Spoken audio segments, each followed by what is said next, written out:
So I always knew that things were going to have to get worse before they got better in this country. I just didn't know the scale of how worse.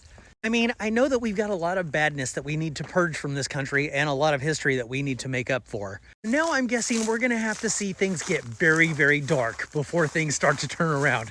And I don't want to do that. We all know that we have a lot of bad things that are baked into our political system. There's inequality, there's racism, there's corruption. These aren't things that we just need to work on in this country. These are things that are fundamentally broken about this country. In case you're wondering why I'm not in my regular spot, I'm taking these damn dogs for a walk. When I was a little kid, I remember somebody in my family telling me that everybody on the planet wishes that they could be a white American.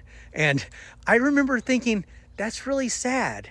The way that they would try to make their point was, it was the 1980s, so every other commercial during the middle of the afternoon was a Feed the Children commercial. So they were showing me, look at these kids in other countries that are starving. Because there's no way that we have any poor white kids in this country. When I got older, I started traveling to other countries and I realized that person didn't know what they were talking about. Not at all. Not only did a lot of them live just as well, if not better, but they didn't think about Americans at all. I mean, maybe they thought about us whenever they were watching American TV, but I never once had anybody from another country go, "You're American? Wow, I wish I could be you."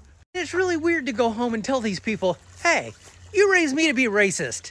They're all like, "No, we didn't. We have black neighbors." And I'm like, those people are Indian. It's just a very weird feeling to know that as you were growing up, somebody was actively teaching you how to be racist and homophobic. Because I remember as a kid, I had a relative that told me, these people are very nice and it's just so sad that they're going to go to hell one day. And I'm like, why? And it was because they chose to be gay.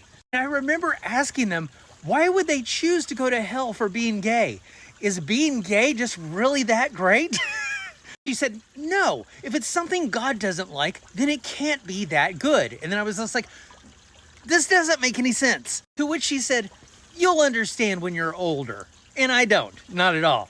It just goes to show that nobody is born racist. Nobody is born homophobic. These are things that are pounded into your head, like religion.